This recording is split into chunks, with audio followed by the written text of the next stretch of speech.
సాహితీ ప్రియులకు నమస్సుమాంజలి. కాశీ మజిలీ కథలకు స్వాగతం. మదిర సుబ్బన్న దీక్షితులు గారు రచించిన కాశీ మజిలీ కథలు 55వ భాగం 26వ మజిలీ. ఇప్పటి వరకు జరిగిన కథ. వీరప్రతాపుని కథ వింటున్నాం కదా. సింధుబా నగరానికి రాజైనటువంటి వీరప్రతాపుడికి 4 భార్యలు, 4 కొడుకులు. అందరినీ సమానంగా చూసుకునేవాడు రాజు. వాళ్లకు పెళ్లిడు వచ్చేసరికి 4 ఉత్తమ కన్యలను తీసుకొచ్చి పెళ్లి చేయాలనుకుంటాడు. కాని అతని భార్యలు వాళ్ళలో గల అసూయ ద్వేషాల వల్ల ఒకరు కావాలనుకున్న వారినే ఇంకొకరు కూడా కావాలనుకుంటారు. దానితో వీరప్రతాపుడు కలత చెంది వాళ్ళ పెళ్లిళ్లు చేయలేక కొడుకులందరికీ డబ్బులిచ్చి దేశాటనం చేసి తగిన కన్యలను ఎంచుకొని పెళ్లి చేసుకొని రమ్మని పంపిస్తాడు. అలా 4 దిక్కులుగా బయలుదేరుతారు కదా. మొదటి కుమారుడైన విజయుడు తూర్పు దిక్కుగా 10 రోజులు ప్రయాణం చేసి ఒకరోజు సాయంకాలానికి ఒక శ్మశానం చేరుకుంటాడు. అక్కడ అనుకోకుండా సవతి తల్లిచే బాధింపబడ్డ రాజకుమారుని కలుసుకుని ఆమెను ప్రాణాపాయ స్థితి నుంచి కాపాడి ఆమెను పెళ్లి చేసుకుని అక్కడి నుంచి ఇంకొక రాజ్యం వైపు పయనిస్తాడు. అక్కడ తన తెలివితేటలతో చమత్కారంగా ఆ పట్టణపు రాజును మెప్పించి అతనికి తెలియకుండానే ఆ రాజు మిత్రుడుగా నమ్మబలికి ఆ రాజ్యంలో ఉన్న మంత్రిని అక్కడున్న వాళ్ళందరినీ నమ్మించి అక్కడున్న గొప్ప గొప్ప వ్యాపారుల నుంచి డబ్బుల్ని తీసుకుని 7 మేడను కట్టి అందులో రాకుమారితో హాయిగా కాలక్షేపం చేస్తాడు. ఈ విషయమంతా తెలుసుకున్న ఆ పట్టణపు రాజు ఆశ్చర్యపోయి అతనికి మంత్రి పదవిని అప్పగించి తను దేశాటనం వెళ్తాడు. అప్పుడు విజయుడు ఎన్నో సత్రాలను కట్టించి దాన ధర్మాలు చేస్తుంటాడు. ఒకరోజు పేద బ్రాహ్మణులకి అన్నదానం చేస్తూ ఉంటే ఒక అతను కనిపిస్తాడు.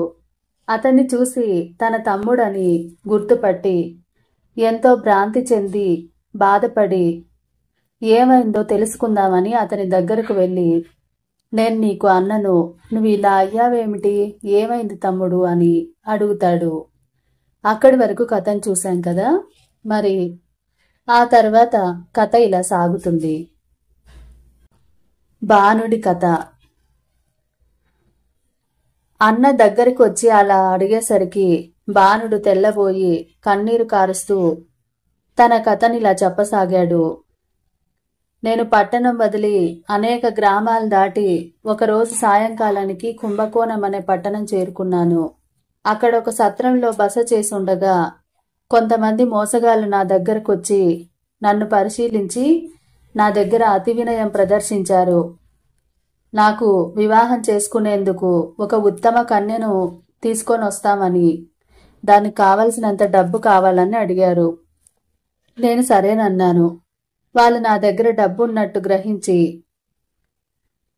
మీకు నచ్చే కన్యను తీసుకొస్తాము, మీరిక్కడే ఉండండి అంటూ నాకు ఎంతో వినయంగా సేవలు చేశారు.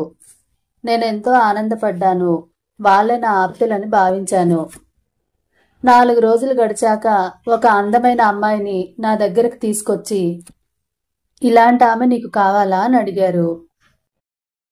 ఆమె నా ఎదుట వలపును ప్రదర్శించి నా మీద తనకు మనసున్నట్టు తన మాటల్లో వ్యక్తపరిచింది. నేను ఆమెను చూస్తూనే ఉండిపోయాను. వాళ్ళు ఆమెను నాతో పాటు కొంతసేపు ఉంచి తర్వాత తీసుకెళ్లిపోయారు. ఆ తర్వాత వచ్చి, మిత్రమా, ఇలాంటి కన్య నీకు ఇష్టమైతే చెప్పు అన్నారు. నాకు లోకానుభవం లేదు గనక ఆమెలాంటిదే ఎందుకు, నేను ఆమెనే పెళ్లి చేసుకోదలుచుకున్నాను అని అడిగాను. అయితే ఆమె అంత త్వరగా దొరకదని, ఆమెను తీసుకురావడం చాలా కష్టమని, కోటీశ్వరులకు కానీ వశం కాదని, నీ దగ్గర బాగా డబ్బులుంటే చెప్పు మాట్లాడదామని అన్నారు వాళ్ళు. నేను నా దగ్గరున్న ధనమంతా లెక్క పెట్టుకుని 1 కోటి కంటే ఎక్కువగా ఉండటంతో నేను సంతోషంగా ఆమెను భరించగలనని వాళ్ళతో చెప్పాను.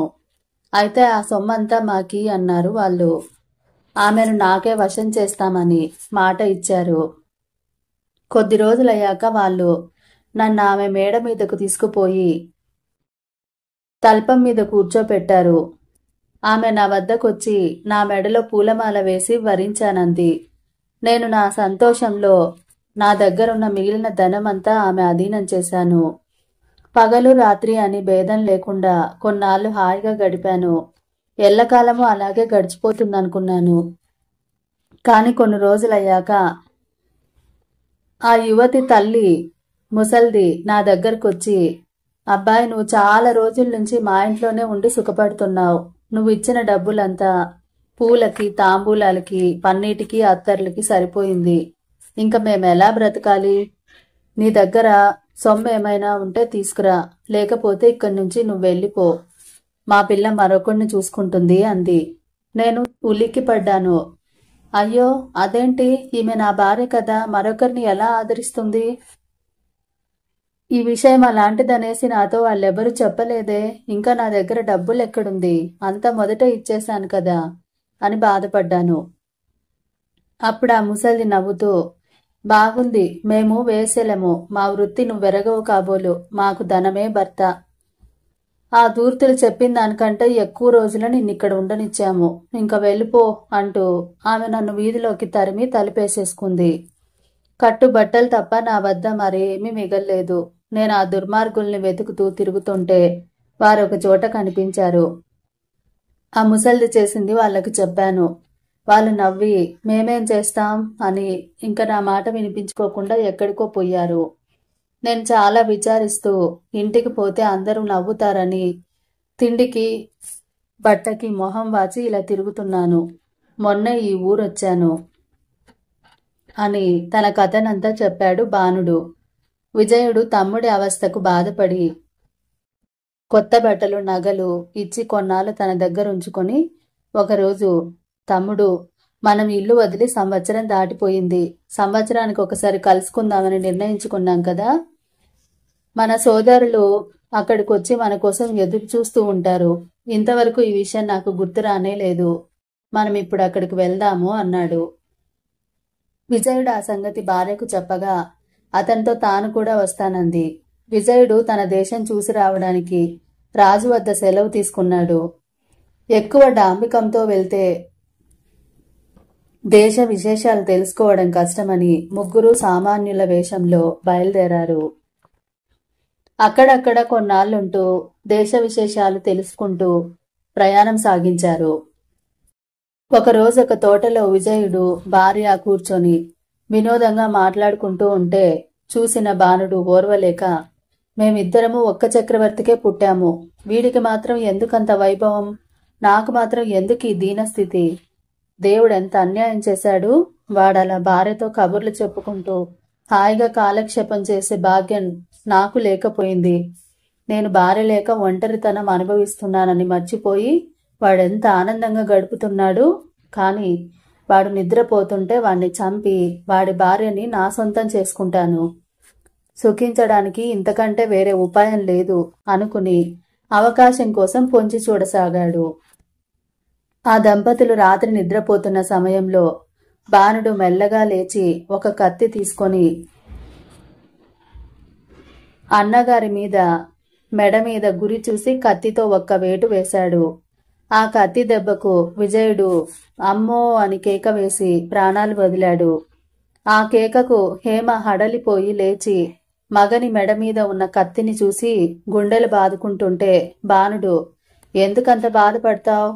మా అన్న పరలోకానికి వెళ్ళిపోయాడు. ఎంతసేపు ఏడ్చినా తిరిగి రాడు.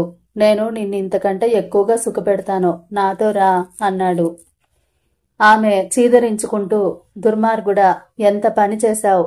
మీ అన్న నీకేం అపకారం చేశాడని ఇంత ఘాతుకాన్ని కొడిగట్టావు? కామంతో కళ్ళు మూసుకుపోయి ఇంత క్రూరానికి పాల్పడతావా? నేను నీ వశమవుతానని ఆశపడుతున్నావా? నన్ను కూడా ఆ కత్తితోనే నరికేయ్ అని ఆ బాధలో మూర్ఛపోయింది. బాణుడు ఆమెను పట్టుకుని గుర్రం మీద ఎక్కించుకుని వేగంగా వెళ్ళిపోయాడు. మరునాటి ఉదయం పరిచారకులు అక్కడికి పోయి చనిపోయినట్లు పడున్న విజయుణ్ణి చూసి ఇంకెవ్వరూ కనపడకపోతే ఆ నేరం తమ మీద పడుతుందని తలో దారిన పరుగు తీశారు. కొంత పొద్దెక్కిన తర్వాత దైవికంగా ఆ దారిన ఒక వైద్యుడు వెళ్తూ ఆ రాజకుమారిని చూసి పరీక్షించి కత్తివేటు తిన్నా ప్రాణం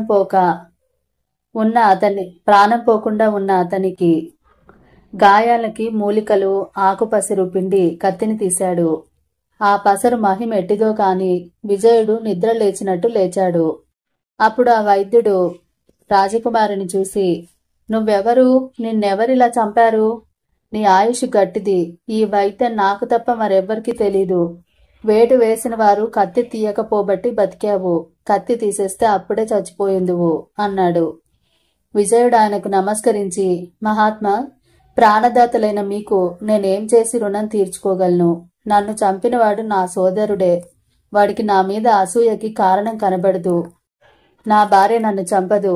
నిజం దైవానికే తెలియాలి అంటూ తన వేలి వింగరం ఆయనకు కానుకగా ఇచ్చి తను మొదట చేరుకుందామనుకున్న స్థలానికి 10 రోజులకు చేరాడు.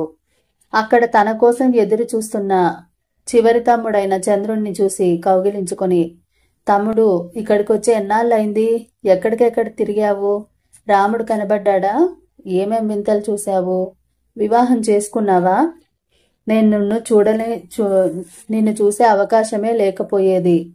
దైవవశాన బ్రతికాను అంటూ తన కథనంతా వివరించి చెప్పాడు. అది విని బాధపడ్డాడు చంద్రుడు. బాణుడు ఎంత పని చేశాడన్నయ్యా? ఆ పని వాడు చెయ్యకపోతే అక్కడే ఉండును కదా. జాతివైరం ఊరికే పోదు. నా కథనంతా చెబుతాను విను అంటూ చెప్పసాగాడు. చంద్రుడి కథ. నేను మొదట ఉత్తర దేశం పోయి అక్కడ ప్రసిద్ధమైన పట్టణాల్లో ఉత్తమ లక్షణాలు గల రాజకన్యల గురించి వాకాబు చేశాను. కాని అక్కడేమీ తెలియలేదు. అక్కడి నుంచి పశ్చిమ దేశానికి వెళ్ళాను. అక్కడ కూడా నా మనసుకు నచ్చే రాజకన్యల వివరాలు లభించలేదు. ఒకరోజు కొందరు సిద్ధులు శ్రీశైలం పోతుంటే నేను కూడా వాళ్ళతో పాటు కలిసి శ్రీశైలం వెళ్ళాను. మహాశివరాత్రి నాడు పాతాళ గంగలో స్నానం చేసి మల్లికార్జునికి అభిషేకం చేసి మారేడు దళాలతో పూజించి అక్కడెవరో ఆ పర్వత ప్రభావం చదువుతూ ఉంటే విన్నాను. వామన గుహ వృత్తాంతం బాగా గుర్తు పెట్టుకుని మర్నాడు పాతాళ గంగకు తూర్పుగా కొంత దూరం నడిచి పైకెక్కి చూసేసరికి ఒక బిలం కనిపించింది. దాని ముందు వామనమూర్తి విగ్రహం ఉంది. నేను సాహసించి గుహలో ప్రవేశించాను. అది కొంత దూరం పోయే వరకు విశాలంగానే ఉంది. క్రమంగా చిన్నదవుతూ ఉంది. వంగుని పాకుతూ వెళ్లాల్సి వచ్చింది. ఎంతో చీకటి అలుముకొని ఏమీ కనబడక తడుముకుంటూ పోయాను.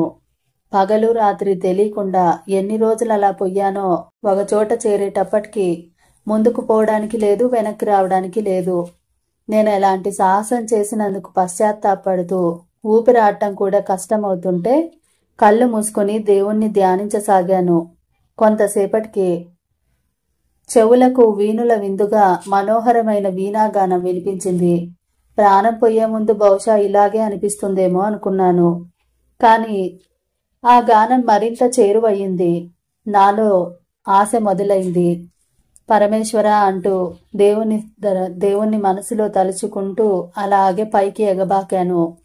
క్రమంగా ఆ గుహ విశాలమయ్యి నిలబడి నడవడానికి అవకాశం కలిగింది. కొంత దూరం నడిచాక ఒక వెలుగు కనిపించింది. ముందుకు పోయేసరికి అరటి తోట ఎదురైంది. ఆకలిగా ఉండి అరటిపళ్ళు తిని అక్కడే ఉన్న చెరువులో నీళ్లు తాగి అలసట తీరే వరకు గాఢంగా నిద్రపోయాను. లేచాక అరటి తోట మూలలో కనపడిన ఒక మార్గం ద్వారా పోగా అక్కడ ఒక ఆవరణ, దానికి ఒక ద్వారము కనిపించాయి. అందులో ప్రవేశించేసరికి రత్నకాంతులు కనులకు మిరుమిట్లు గొలిపాయి. విశాలమైన శిలామంటపం ఉంది. దానిలో మారేడు దళాలతో అర్చింపబడిన స్ఫటిక లింగం కూడా ఉంది. పూజా పాత్రలు ఎన్నో ఉన్నాయి. తూర్పు భాగంలో రత్నాలతో మెరుస్తున్న తటాకం అంటే కొలనండి, ఒక కొలను ఉంది. అవన్నీ చూసి నేను నివ్వెరపోయాను. మహాత్ములెవరో ఇక్కడ తిరుగుతున్నారని భావించాను. ఎవరో వచ్చి ఈ లింగాన్ని పూజిస్తున్నారు. వాళ్ళ కథ అంతా తెలుసుకోవాలనుకున్నాను. కొంచెం ముందుకు వెళ్ళాను. అక్కడ కుడి ఎడమలకు 2 ద్వారాలున్నాయి. కొంతసేపు ఆలోచించి ఎడమ ద్వారంలోంచి పోయాను. అక్కడొక కొండ శిఖరం మీదికి తీసుకుపోయింది. వెనుదిరిగి చూస్తే నేనొచ్చిన గుహ ద్వారం కనిపించలేదు. ఈ అడవిలో నన్నేదో క్రూరమృగం తినేస్తుందనుకుంటూ ఒక చెట్టు కింద చతికిలబడ్డాను.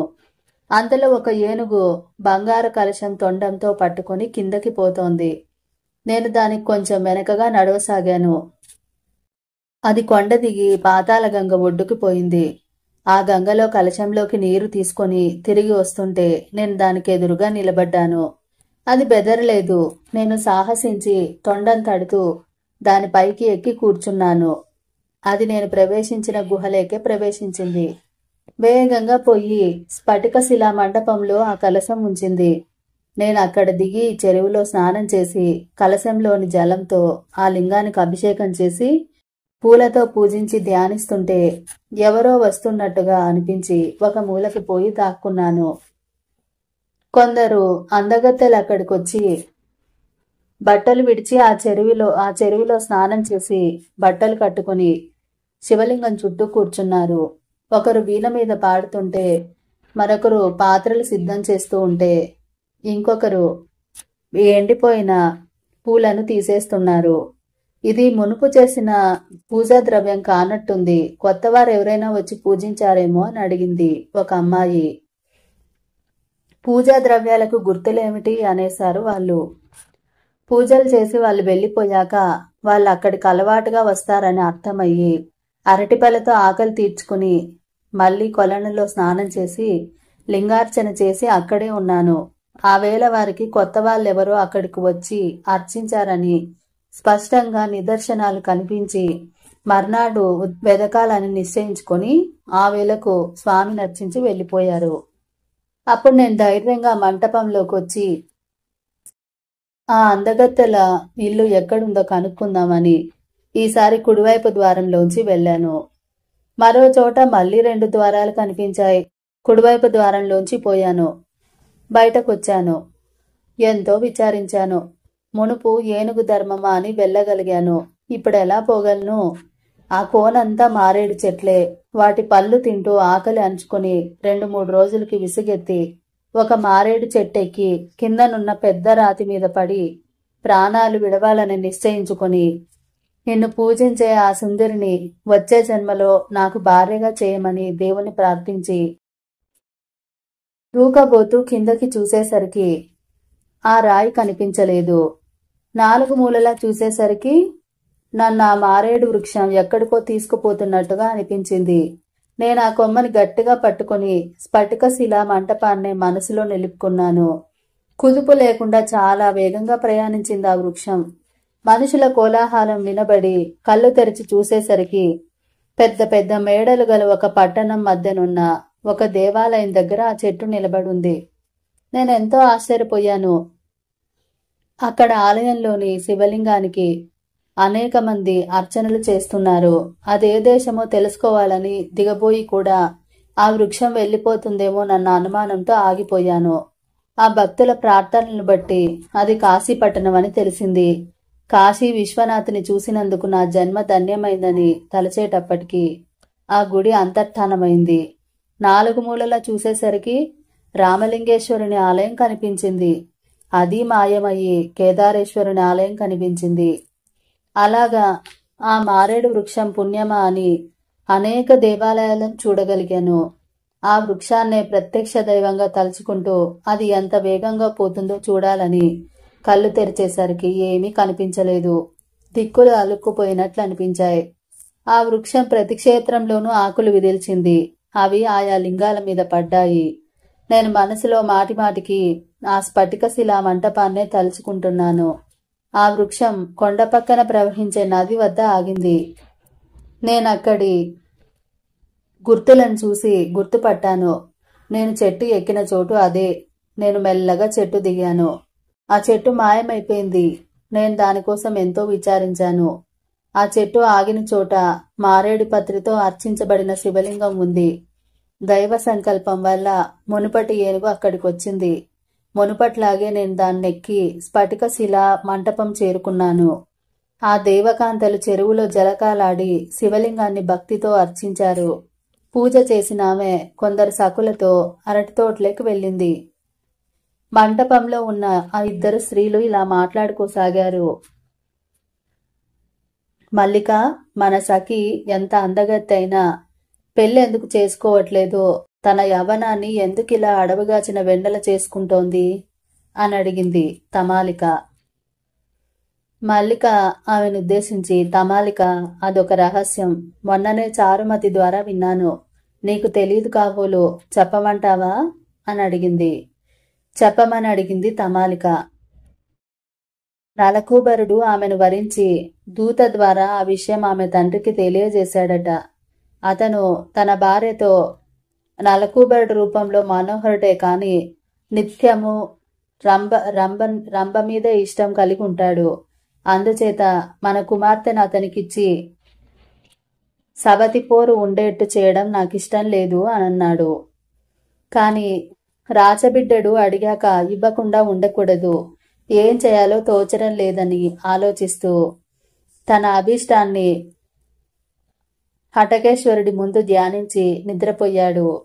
కలలో అరజాములో భూమి మీద దివ్యక్షేత్రాలన్నీ తిరిగి వచ్చిన వాడికి తప్ప ఇతరులకి నీ కుమార్తెనివ్వద్దని చెప్పి మాయమయ్యాడట దేవుడు. ఆ మాటే అతను నలకూబరుడికి చెప్పేసరికి మన సఖి పట్ల అతను విముఖుడయ్యాడట. అందుకే ఎందరో యక్షకుమారులు వచ్చి అడిగిన మానిభద్రుడు తన శపథం తెలియజెప్పడంతో ఎవరూ ఆ కార్యానికి సిద్ధం అవ్వలేదట. ఇది చారుమతి చెప్పిన రహస్యం అంటూ గుసగుసలాడింది మల్లిక. ఎంతో ప్రభావం ఉన్నవాడు కాని ఆ పని చేయలేడు. శపథం నెరవేర్చగలిగిన వాడు రూపవంతుడు అవునో కాదో. ప్రతిభా రూపం ఒకరిలో ఉండదు కదా అంది. రూపమున్న చోటే ప్రతిభ ఉంటుంది. అయినా భగవంతుడి మాట వ్యర్థం పోతుందా? అంతలో అక్కడికి చారుమతి వచ్చింది. మాటల సందర్భంలో నాకు రాత్రి ఒక కల వచ్చింది. ఆ కలలో నేను ఒక మానవుణ్ణి వివాహం చేసుకున్నాను. అతనిది నలకూబరుడిని కూడా వెక్కిరించగలటువంటి గొప్ప సౌందర్యం. దేవతలను యక్షులను మించిన సోయగం గల రాజకుమారులు ఎందరో ఉన్నారు అంది. నిజమే, శివరాత్రికి శ్రీశైలం వెళ్ళినప్పుడు పురాణం వింటున్న ఒక యువకుడిని చూశాను. అంత సొగసైన వాడిని నేనెక్కడా చూడలేదు. అతని వివరాలు తెలుసుకుందామని ఎంతోసేపు అక్కడున్నాను. కాని వీలు పడలేదు. మన చారుమతికి అలాంటి సుందరిని లభించజేయమని మల్లికార్జున స్వామికి అనేక నమస్కారాలు తెలియజేశాను. కాబట్టి నువ్వు కన్న కల నిజమే అవుతుంది అంటూ సంతోషపడింది మల్లిక. వేళ దాటిపోతుంది, పోదాం పదండి అంటూ చారుమతి తొందర చేసింది. వాళ్ళు గుహ మార్గంలో వెళ్ళిపోయారు. ఆ మాటలకి నేను పరవశించిపోయాను. వాళ్ళ మాటలను అనుసరించి స్ఫటికశిలా మంటపంలో ఉన్నది హటకేశ్వర శివలింగమని, చారుమతి వివాహం కోరుకొని ప్రతిరోజు ఈ స్వామిని ఆరాధిస్తుందని, మారేడు వృక్షం నన్ను అన్ని దివ్యక్షేత్రాలకు తిప్పిన ఫలితం ఇదని నిశ్చయించుకొని ఆ మంటపంలో నిర్భయంగా విహరిస్తూ అరటిపళ్ళు నీళ్లు తీసుకొని ఆ రాత్రి సంతోషంగా గడిపాను. మర్నాటి ఉదయం స్నానం చేసి జపం తర్వాత అక్కడ పూజా పాత్రలన్నీ తారుమారు చేసి ఆ లింగానికి అభిషేకం గావించి పూలతో సహస్రనామార్చన చేశాను. అక్కడున్న వీణ మీద మంగళగీతాలు పాడాను. తర్వాత ఆ దేవకన్యలు వచ్చి కొత్త వాళ్ళు వస్తున్నారని నిర్ణయించుకొని తలొక మూల వెతుకుతుండగా మల్లిక నేనున్న పూల తోటలోకొచ్చి నన్ను చూసి వెళ్ళింది. కొంతసేపటికి ఇంకొంతమంది అమ్మాయిలు అక్కడికొచ్చి దూరంగా నిలిచి నన్ను పరిశీలించి వెళ్ళిపోయారు. దూరంగా ఉండి చూడటమే తప్ప నన్ను పలకరించలేదు. కథ ఇక్కడితో ఆపుతున్నానండి. తరువాయి భాగం నెక్స్ట్ ఎపిసోడ్లో తెలుసుకుందాం. మీకు గనక కథ నచ్చినట్టయితే తప్పకుండా లైక్ చేయండి, షేర్ చేయండి, సబ్స్క్రైబ్ చేసుకోండి. మీ విలువైన అభిప్రాయాలను కామెంట్ రూపంలో తెలపండి. తర్వాత ఎపిసోడ్లో కలుసుకుంటాను. అంతవరకు సెలవు తీసుకుంటూ మీ కల్పన బండారు.